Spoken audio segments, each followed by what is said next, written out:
আসসালামু আলাইকুম। আমাদের হোম অ্যাপ্লায়েন্স সিরিজে আরেকটা শর্ট ভিডিও নিয়ে আসলাম। সেটা হচ্ছে এই ওভেনটা। এটা একটা ইলেকট্রিক ওভেন এবং এটার স্পেশালিটি হচ্ছে এই ওভেনটায় আমরা পাউন্ড কেকগুলো ভালো বানাতে পারবো। স্পঞ্জ কেক না, স্পঞ্জ কেকের জন্য মাইক্রোওয়েভ ওভেন বেস্ট।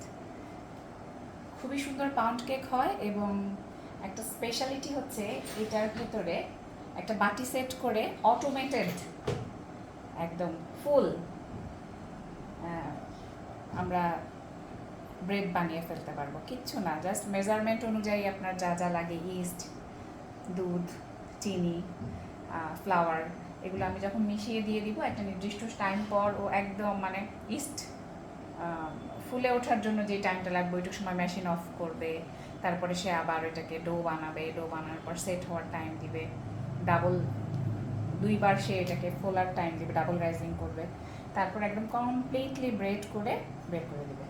তো এটার এতগুলো অপশন আছে এবং করোনার মধ্যে ওভেনটা আমি পেয়েছিলাম, কেনা হয়েছিল, তখন বেশ কিছুদিন আমরা খুব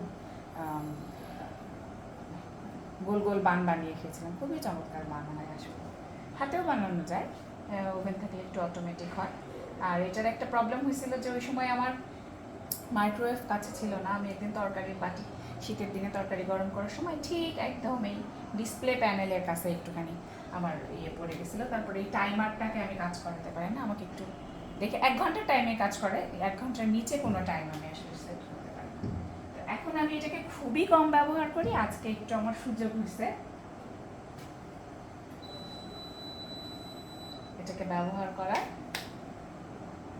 ধুলাও দেখতে পাচ্ছি। তারপরও আরেকটা মজার ব্যাপার হচ্ছে এই ইলেকট্রিক ওভেনগুলোতে আমি দেখলাম সেদিন দই মেকারের পরিবর্তে তো জাস্ট প্রথমে এটাকে একটু প্রিহিট করে নিয়ে তারপরে প্রিহিট বন্ধ করে দিয়ে ওভারনাইট এখানে যদি আপনি দুধ ঘন করে জাল দিয়ে দইয়ের জন্য রেখে দেন, তাহলে আরামসে টক দই হয়ে বসে থাকবে এবং মিষ্টি দইও তো হবেই।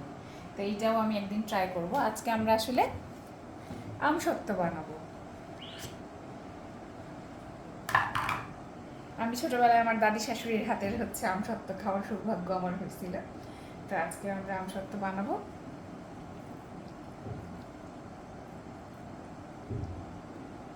আমি প্রায়ই এটাকে ড্রায়ার হিসাবে ইউজ করে ফেলি।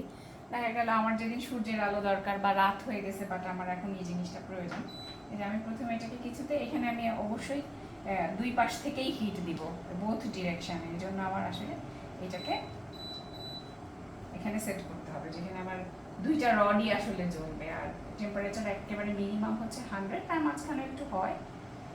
আমি এটাকে প্রথমবার একটু 120 দিয়ে কিছুক্ষণ অন করে রাখবো।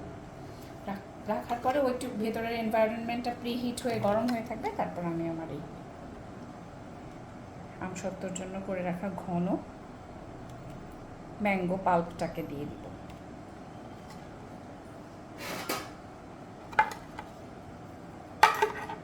এটা একটু জ্বালায় নিলে খুবই ভালো হয়,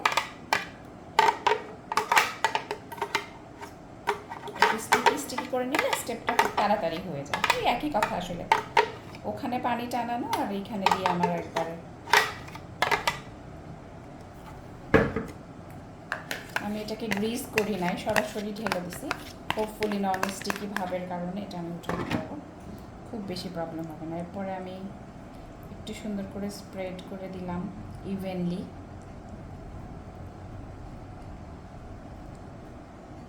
যাতে টেম্পারেচারটা আসলে সব জায়গাতেই সমানভাবে যায় আর ও আসলে থিকনেসটাও পুরোটা জায়গায় মেনটেন হয়ে যায়। খুবই সুন্দর দেখাচ্ছে। আমসত্ত্ব আমি আগে কখনো ট্রাই করি না, নর্মালি আমি বিভিন্ন হার্বস টার্বস তুলে সেটাকে ট্রাই করি। এটা মোটামুটি 1 ঘন্টা পরে একাই বন্ধ হয়ে যাবে। ওই যে বললাম আমি ইন বিটুইন চালাতে পারি না, আমি টাইমারটা দিয়ে দিলাম